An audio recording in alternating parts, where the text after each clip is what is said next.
You are now listening to another episode of the Chanel and Alan Chit Chat Podcast with your hosts, Chanel Marshall and Alan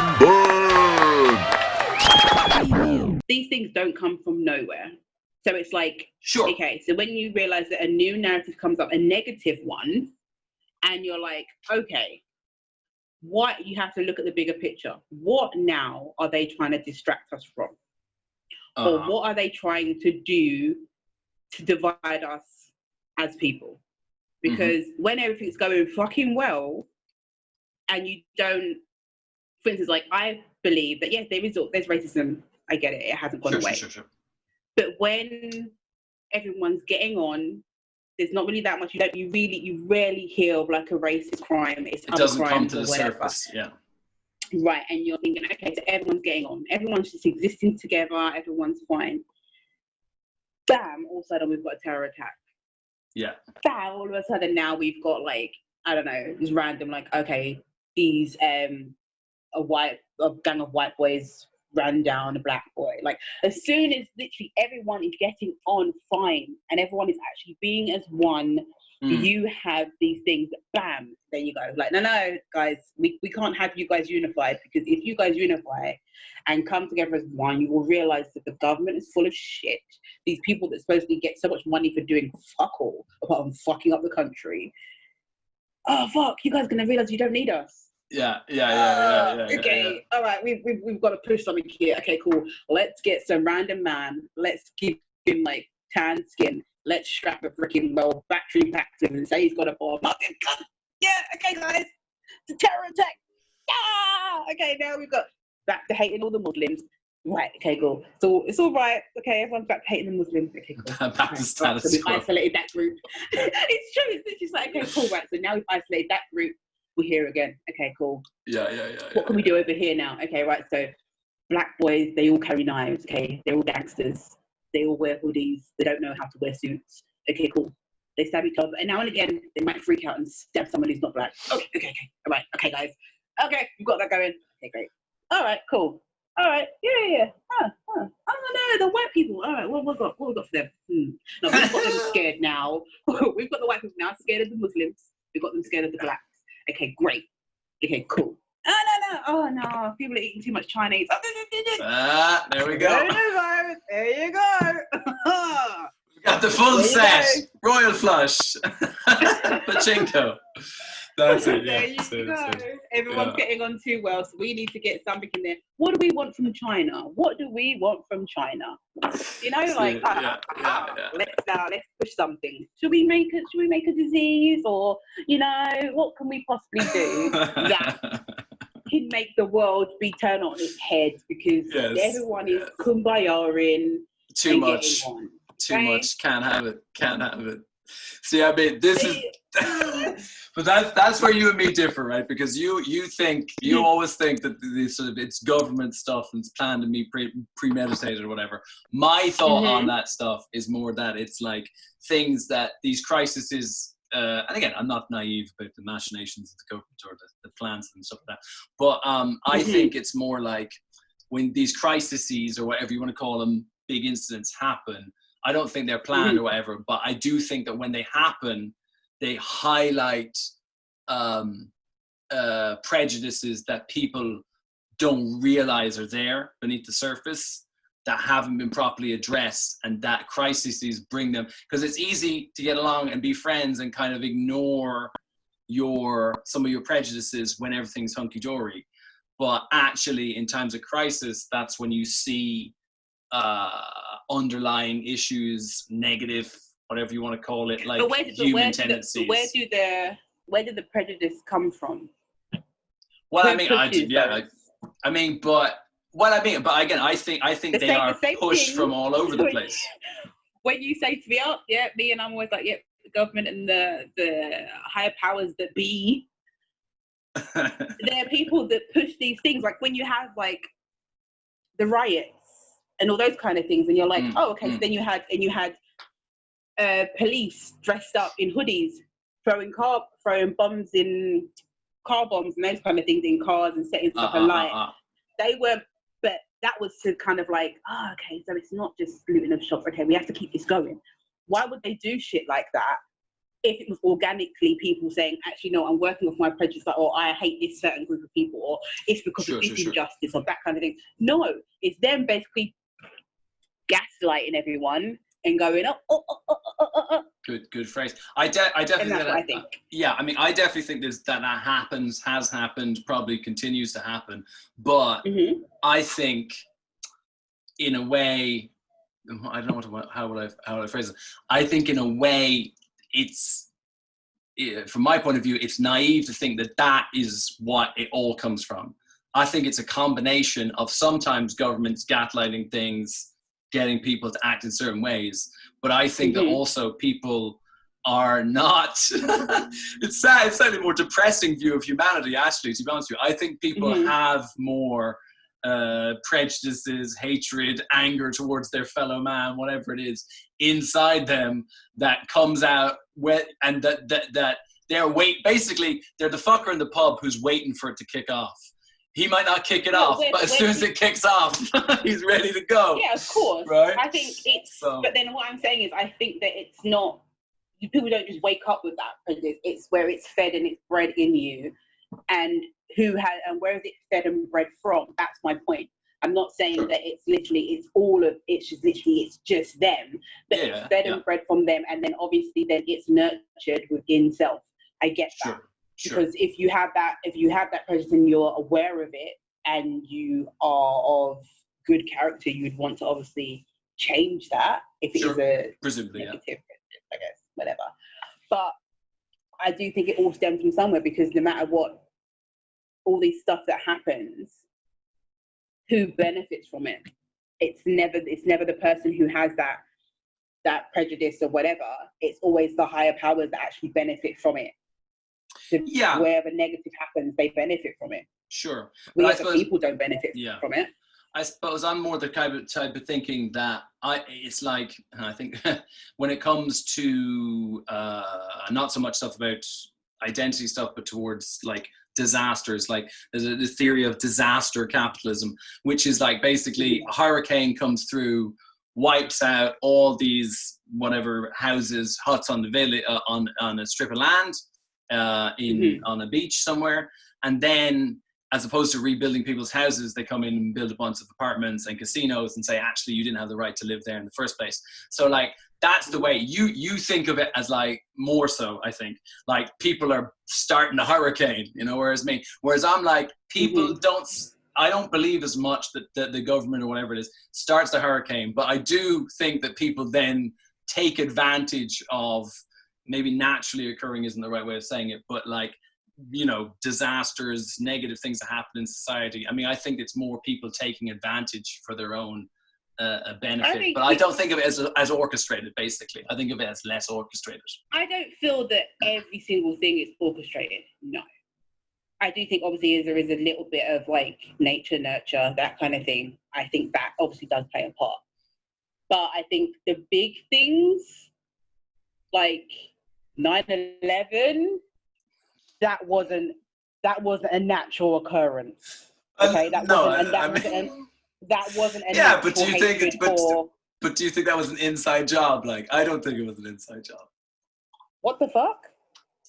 Alan, I don't know if we can be friends, because if you seriously are going to tell me that you think that Osama bin Laden orchestrated that all by himself and decided that he was going to do all of this, and 9/11 was actually real. I know people actually lost their lives. I'm not saying, No. That it was, that these people just randomly, these terrorists decided they were going to cook this up, and that it was actually true, and all the video footage and all the holes in the story. Yes.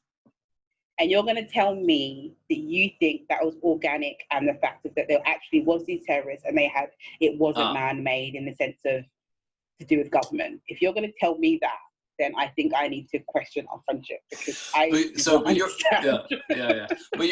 you're saying that you think that it's well, obviously it's all man-made. We're not talking about whatever natural stuff. But you're saying that you think that's like an American-led plot to then justify wars in Iraq and Afghanistan and stuff, right? That's your theory. But why do you think it couldn't have happened the other way? Do you know what I mean? I'm sure that's because possibly the reason true. why the reason why it couldn't happen the other way is because if you're telling me, if you have intelligence that you or something, you can tell me in a blink of an eye who the fuck did it, right? I see what you're saying. Yeah. But you couldn't preempt it. Yeah. Right.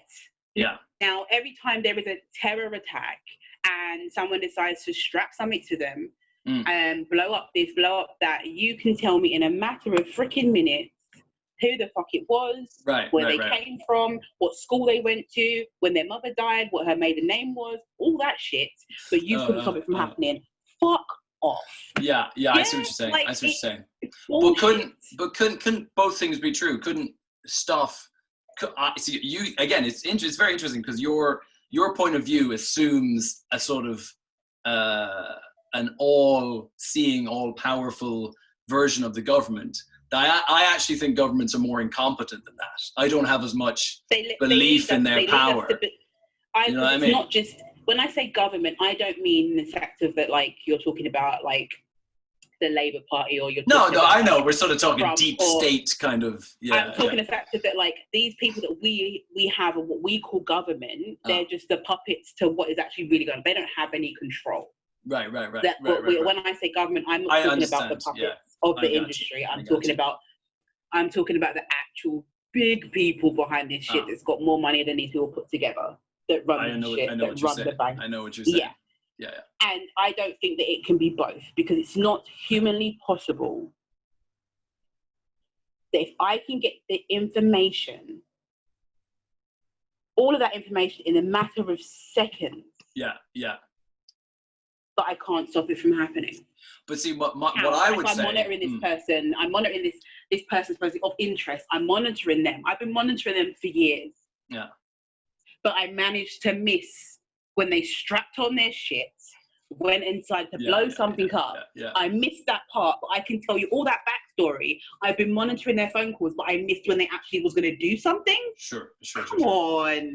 But I think it can be both, in the sense that I think, again, I don't think governments, I think they want us to think that the CIA, the deep state, has all this intel, and they do. They have lots of people looking at all that stuff.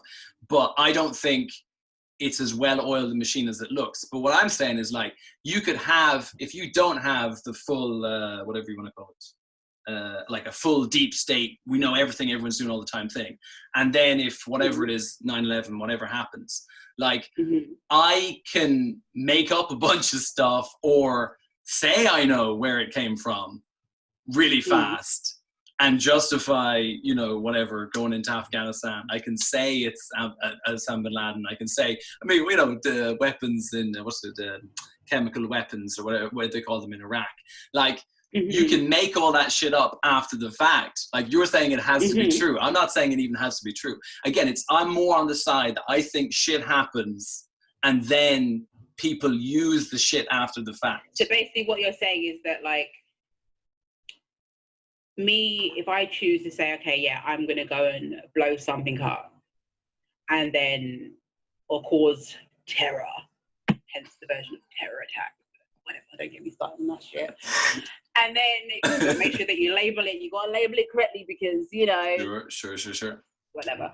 And then all of a sudden, then they had no idea whatsoever. But then they can turn around and be like, actually, it wasn't really me. It wasn't really me. It was my sister.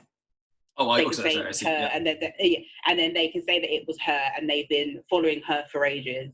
Blah blah blah blah blah. And I don't think that is the case. I get where you're coming from. I get it. They can basically try and change that narrative to be like, yeah, we're on top of this. We're on top of it. And now it definitely was Osama bin Laden that did this.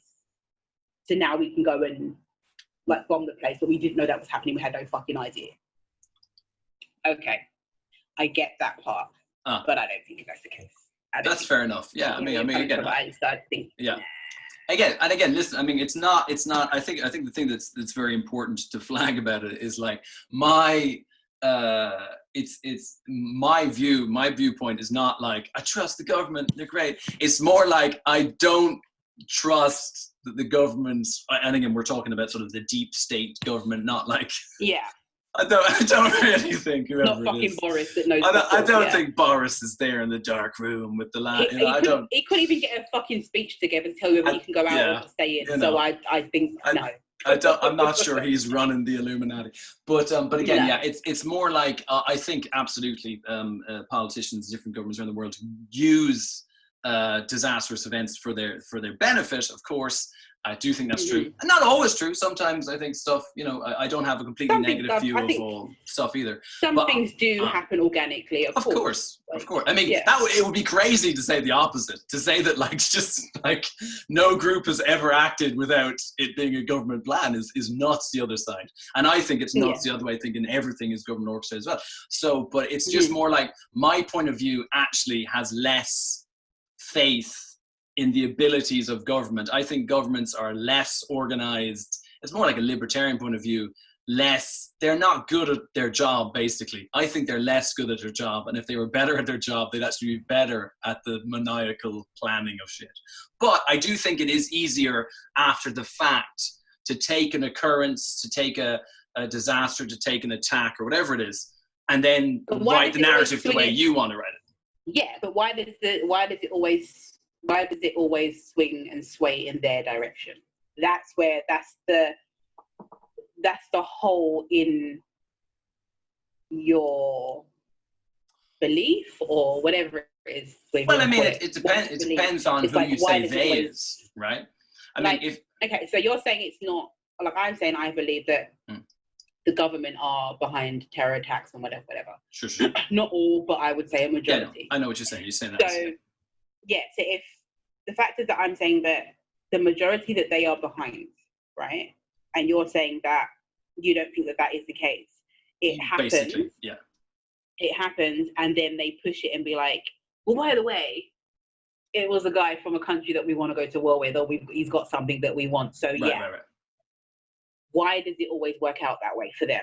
Why is it never like, I don't know, some random white dude? Why is it never a random white dude that... I mean, why is it? Because no one wants anything from fucking Poland.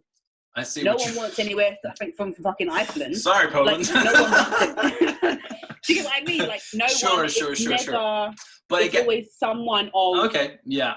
I hear what you're saying. A country that's, so now they need something. It's like, so it's never. So why is it never? Because you get all races that are Muslim, and it's like, so why is it never this white guy who decided that he's going to blow up, whatever? I got you. It's a guy that's got a little bit of a tan skin. He fits the stereotype. So now we can say, yeah, we want to go to war with, or we want to get. Yeah, so that's good. So, well, I think actually what it is I think, so I don't have trust as much in the deep state's ability to control things. I think I do have real belief in their ability to manipulate narrative and stuff like that. So like if you look at like the what was it, the Boston Marathon bombings, right?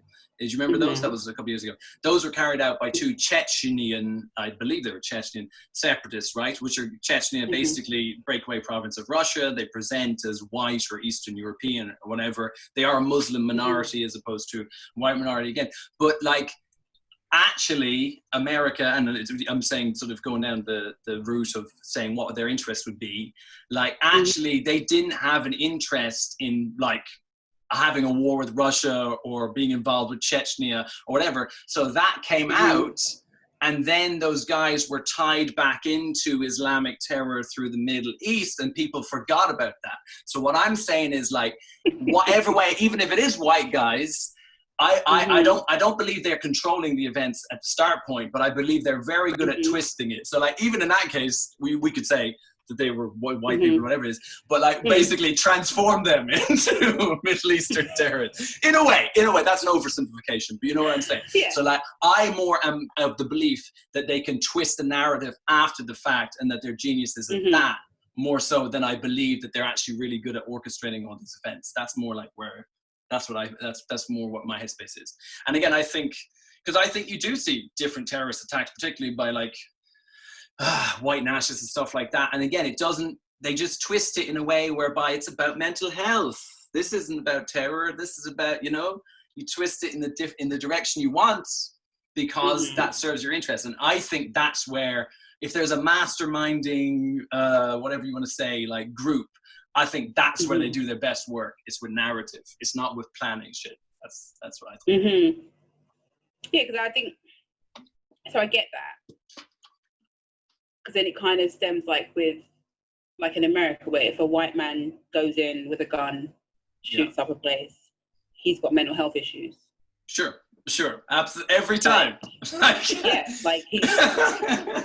he's got mental health and he needs to be looked after. Like, let's not. He needs help. And again, not just that he needs to be looked after, but that it's not a sociological or political issue. It's a mental health issue.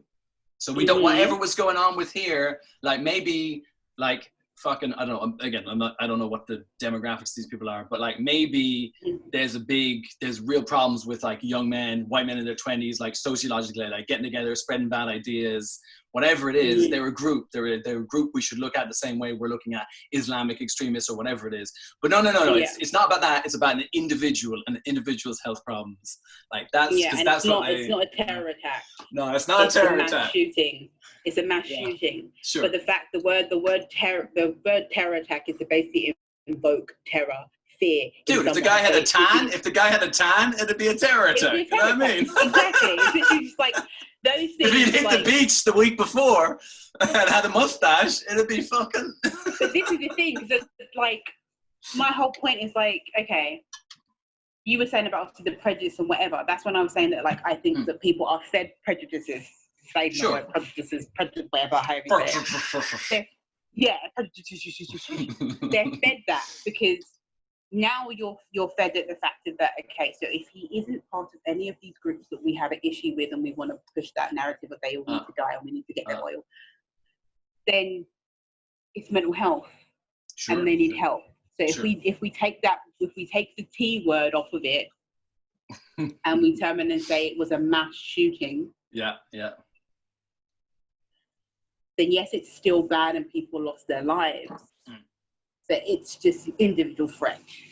And that threat now is either we've killed him, because always with the mass shooting, more than likely, they will kill them at the site so that we never get to hear their story and find out if they were mentally ill. We're just going off of what you tell us that they were mentally unstable.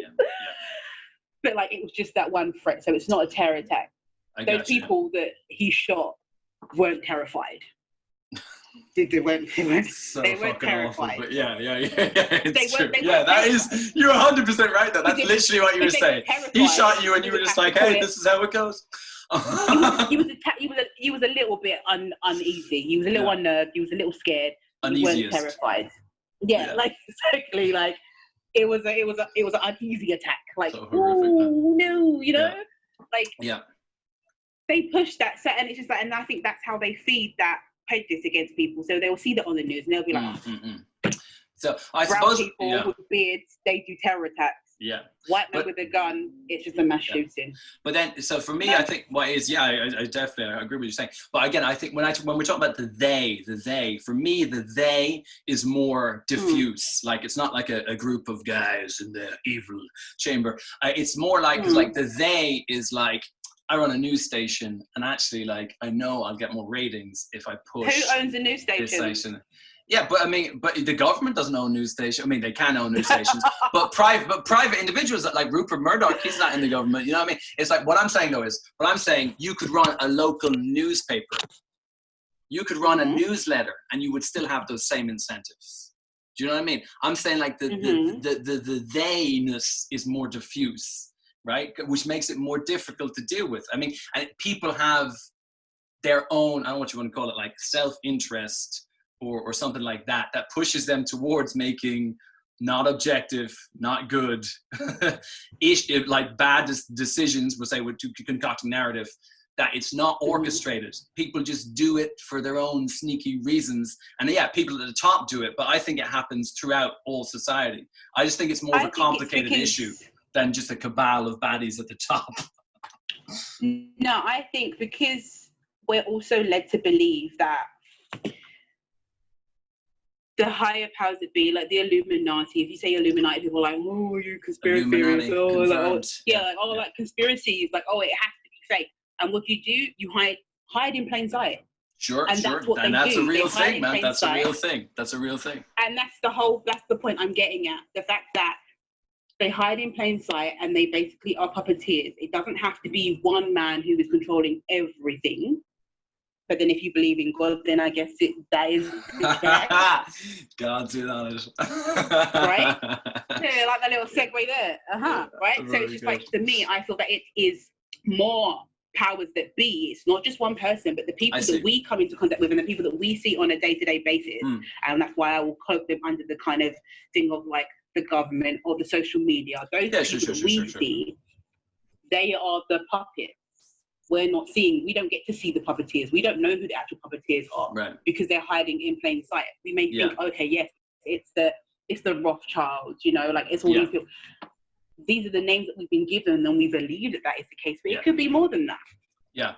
No, I think really, again, it's like lots of things. I think in lots of ways, when you first start talking about it, it seems like we're very far apart in the way we think about it. Whereas actually we're very similar. It's just that the way you're coming across to me is like, you think in a more of a hierarchical thing. Whereas I think of it being more diffuse. And again, when I say that, I'm not saying people don't have responsibilities, and I'm not saying that conspiracies aren't real, because they are. I'm not saying there aren't the Rothschilds or whoever's behind the scenes, but I just think that it's less of a pyramid, and it's more of a complicated intersecting of interests. But it's not actually. We're not saying that much different. I think you're giving the sheep more power than. Right. And that's your whole kit, right? The sheep and the shepherds, right? That's right. That's exactly what I think. And I'm more like that in other ways as well, though. In terms of personal responsibility, I'm more in line with what you think in terms of, when it comes to your average day. Yeah, it's a good point. When it comes to your average day human being, I tend to agree with you there's more sheep than shepherds. But then I'm saying that there's more shepherds. Well, not more shepherds than sheep, but there's more than one shepherd. I'm so confused. Terrorists and shepherds. What you're basically saying is you're saying that you're giving the sheep more power than they can actually. And you think they have? Yeah. that they can cope with, because realistically, you're basically saying that the sheep are now shaving their own coats. They're metaphors. Because they're basically, if you break it down, you're basically saying the sheep are shaving their own coats, sorting out a price for their fur, depicting, or should I say, saying like who gets sold for meat and who gets sold for this and blah blah blah. And it's like no, mate. It's not. The sheep don't do that. The sheep listen to the shepherd. That's so funny. That's how it is. Like if you look at the world as a farm, many farms. That's how I see it. It's many farms, and then you have your shepherds, right? You have your farmers, you have your shepherds, you have your farmers, you have your livestock, right? And then you have your consumers. That's how I see it. That's how I see the order of basically how it works. I see what you're saying. I see what you're saying, Chanel. But now here's my question for you, because the way you're always framing things, other people are the sheep and you're the shepherd, which makes me think you're part of the Illuminati. This is just a big smoke screen. You're just covering up. Oh, they do this. Look at them. They're all that. Meanwhile, you're in your big fucking robe, wearing your mask, sacrificing virgins, laughing with fucking Bill Gates and whoever else is in there. They'll never suspect Chanel Marshall. I won't show you my last number. No, I won't show you that. 666. I won't show you that. 666. It's your face. Straight to Trump. 666 is a good number. It's not a bad number. It's a good number. Numbers thing. It's just a simple fact of that. It's just back to what the learning that I've done about numbers, energy, language, and words. Ooh, cool. Things only have like as much meaning as you give them. Right. Like if you very think satanic point of view. If you think that 666 is a satanic number, then it is, isn't it? And then how does that show up in your life? What purpose, does that serve for you? thinking that it's a bad number, or thinking that number 13 is it's so horrific. If you go into the fact of thinking that 13 is a bad, unlucky number, and Friday the 13th, bad things are going to happen, guess what? Then they will. It's going to fucking happen. I agree. 100%. So, but see, I think my sister is like, her birthday is on the 13th, and her birthday has landed on Friday, and she hasn't combusted into flames. So I'm guessing it's a bunch of bullshit. So, but it's funny because it's like it's a bunch of bullshit, and it's not, because it's like anything. If you believe in it, then you can sort of make it true. So I mean, it's kind of true in that placebo effect way, isn't it? You know. But that's what that's ironically though, that's what like Satanism, like modern Satanism is all about. It's all about self, you know, you just, if you believe it, you can make it so, which is ironic because you would not think of Satanism as being the number one self-help cult, but it kind of is. That's it, man. I'm like, yeah, fucking Trance Macy DC now.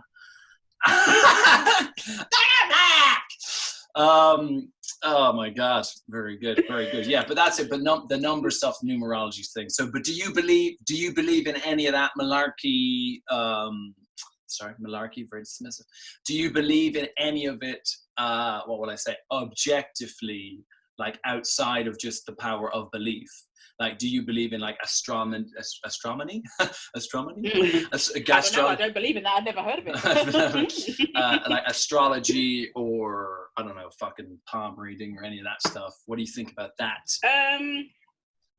I believe that there are people that can see your past lives. I think people have had more than one life. I believe that you choose your parents before you even they even know about you.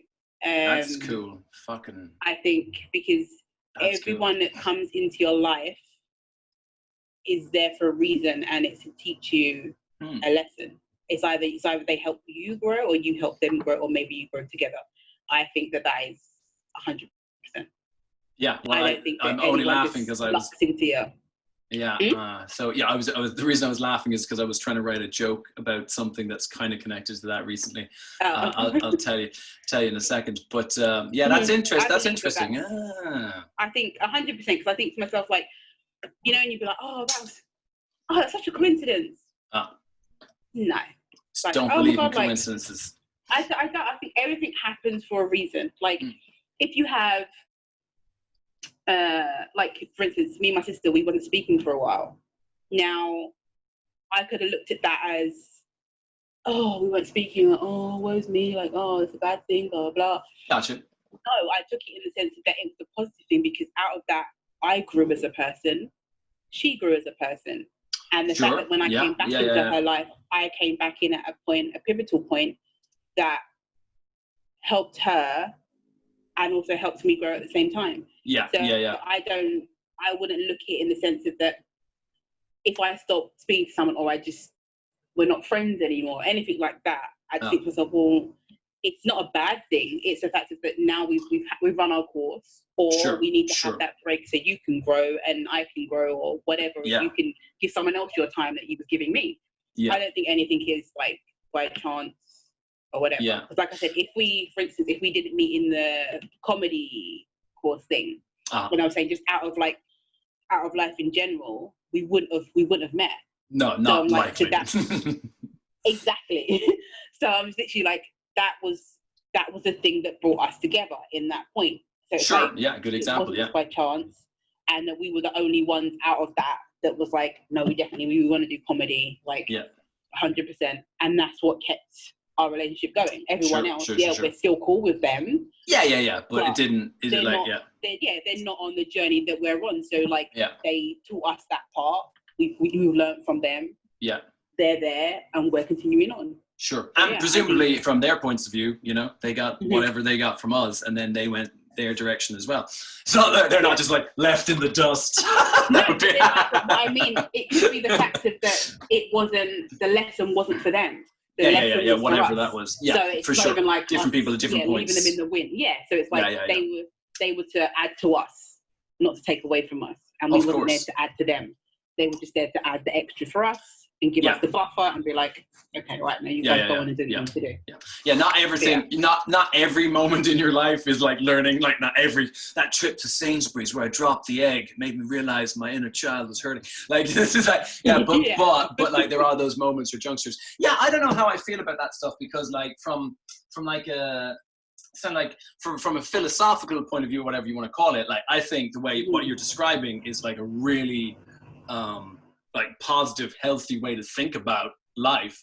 Do you know what I mean? And I certainly definitely think it's very similar to me in lots of ways, in the sense that I just think regret is kind of a waste of time, because you're kind of, what regret generally tends to be is you sort of looking into the past and imagining a different version that could have happened but didn't, kind of thing. And I'm like, that's just a waste of energy. At best, it's a waste of energy. And at worst, you're ignoring the positive things that came about through whatever the negative experience was. So then it's like, so definitely it's kind of like, I don't know if I believe in like fate or everything happening for a reason, in terms of like a preordained plan or like some kind of fucking force of the universe. But I do think that, exactly as you're describing, if you treat your life like it's all good, even the bad stuff is good. It informs you, it helps you become you are. Distance between people, coming back to meeting them. There's no I'm just very anti-regret, I guess. So it's the same. I think because more or less. Regret is kind of like, I think regret is kind of similar to fear. What purpose does it serve? Right. Yeah. Because if you're literally staying in that state of fear and you're like, oh, I'm so fearful to do this, and it's keeping you stuck. It's not serving you. Yeah, and if you're going to stay in that space of like, oh, I wish when I was younger I had listened more in school. Okay, cool. So how is that going to help you now? Why not just be like, okay, well, what you didn't learn then, why don't you fucking learn it now? Learn it now. Yeah, exactly. So I think they're kind of the same, in the sense of that they don't serve you. Yeah, for sure. Yeah, no, I think it's the same. I definitely think it's it's very similar. I just don't know. I think it's just because of my I think it's somewhat to do with my religious, or lack thereof. Well, no, sorry, religious upbringing, and then not being religious anymore. My brain is very like anti anything that's like woo woo, like mystical or spiritual. Like my brain is like allergic to the, what will I say? The almost like the style of like any kind of a philosophy or positive thinking that seems supernatural. Like my brain just doesn't, I don't like that. There's something about that I dislike. And yet really, essentially, in terms of what I'm talking about, the way I try to live is almost identical to what you're saying. But anything where I feel like it's like an external power to me, I don't like that. I don't like that. I'm like, nah, it's bullshit. That's kind of like, it's some kind of like a trauma kind of thing, because you're so anti that you don't want to be open. Sure, I agree. You need to look at what is basically, is more than likely, it's probably fear-based in some way, of like what makes you so anti and so kind of, in a sense, fearful of being open to believing in that. Like how does that taint you as a person? Does it taint you as a person? Like by you believing and thinking, actually, no, like, and this is kind of like really out there, but the fact that, okay, because I'm looking at the calendar that you gave me, that, you know, that unicorns are real, like, if you choose to believe that, like, unicorns are real, does that take away from who you are? Does it hurt you? Does it harm you? Does it take away from who you are? Yeah. Right. And it's like, okay, so if someone chooses to be in a religion that you might think that's airy-fairy, I see it as like, if you're not pushing it down my throat, then that's what you choose to believe, and that it doesn't affect me. Like, for instance, like Gemma goes to church, and I think I'll say she's a Christian. I think that's the correct religion for her. But she doesn't push that on me. Like, we can have conversations, and it's not like, oh, well, you know, you're not faith-based, are you? So, you know, like, or literally dropping, you know, or just dropping, like, what some people like to do is they like to drop in and be like, oh, you know that scripture from, you know, and you know that. And, they're just like the little. you're to just drop like, it. Yeah. and you're just like, okay, but you know that's not where I am. So don't try and kind of like drip feed me and think I'm going to come over to your side. Yeah. Right, because then it will close you off. But for me, it's kind of like, I know that you're in that religion, but you take it for you don't take it as the gospel, you take it as the words that they're saying or the stuff they're saying, it resonates with you, and that's what you choose to follow. Sure. That's fine. So if you choose to say, all right, well, believing in unicorns, that resonates with you, and that helps get you through your day to day, why should I then be like, if you mention the word unicorns, shut down, I can't hear it. Sure. So I think it has taken me a while to get to that spot, because I used to be the same. I just be like, if anyone mentioned the word like Jesus and God and and I literally would just be like, drop me out. Like I'm not here for it. No, I'd be honest. I'd just be like, because I'd just be like, because you're referring back to this book, because let's just go with the Bible, because you hear more of that than you do of anything else. Sure. But like, if someone's going to keep quoting the Bible and keep running that down my throat like constantly, be like, that's man-made, right? Like, some man was just like, okay, just like how J.K. Rowling was like, Harry Potter. You know what I mean? Like, if this was back in the day, she could have had us believing that Harry Potter was fucking Jesus. You get what I mean? Like 200 years from now, everyone could be practicing Potterism, man. Right? Like, literally, like, it's possible. But my whole point is like, no, I know what you're saying. That I used to run from it, and I used to just think to myself, like, this is too much. Then I got to a point where I was like, one of my coaches, she was like, Jehovah, I think. I don't know the difference anyway, but the Bible was her friend, and she used to quote things from it, and at first I used to think, this bitch, she's trying to get me, like, right. And then it was like, no, but then I was like, I can actually hear the message in that. Okay, cool, I get what she's saying. So if it's saying, okay, just because she read that from the Bible, it doesn't mean it's not true. Sure. It doesn't mean it won't resonate with me. So that was kind of like my turning of it. And then she did kind of become a bit like, I would say, Bible bashery. I know what you're saying. Where it was kind of, it was just kind of like, well, she was going for the conversion. Yeah, she was. Like, you need to come over to this side, otherwise then you don't get it, and blah blah, and you're not going to be a better person for this. And it made me be like, maybe you need to back off. Let me seek another coach, because this is not for me now, and the message that you're trying to give is getting lost. Religion, because you're pushing I got exactly. You're pushing your other agenda. But like, it did take me a while, I'm not gonna lie. I was just literally like, someone mentioned the word Jesus, oh God, I should just be like, I'm shutting down, I'm zoning out. I'm just I'm not here for it. But like, I had a conversation with my sister the other day, and we were talking about religion and whatever, and I was just like, if you choose to pick up something or you're interested in something, don't feel like, if you go to one church and you're like, all right, cool, this isn't for me, right? Like, don't feel that you're locked into something. Very good. I think, because religion for me, I think that's more, I think it's more community kind of like, it's kind of to have that kind of support network, I think. For me, religion is. If you're not religious, but you believe in God or a higher power, it's more of a like a lonely walk, I sense, because there's not really a place you can go to. And I hear what you're saying.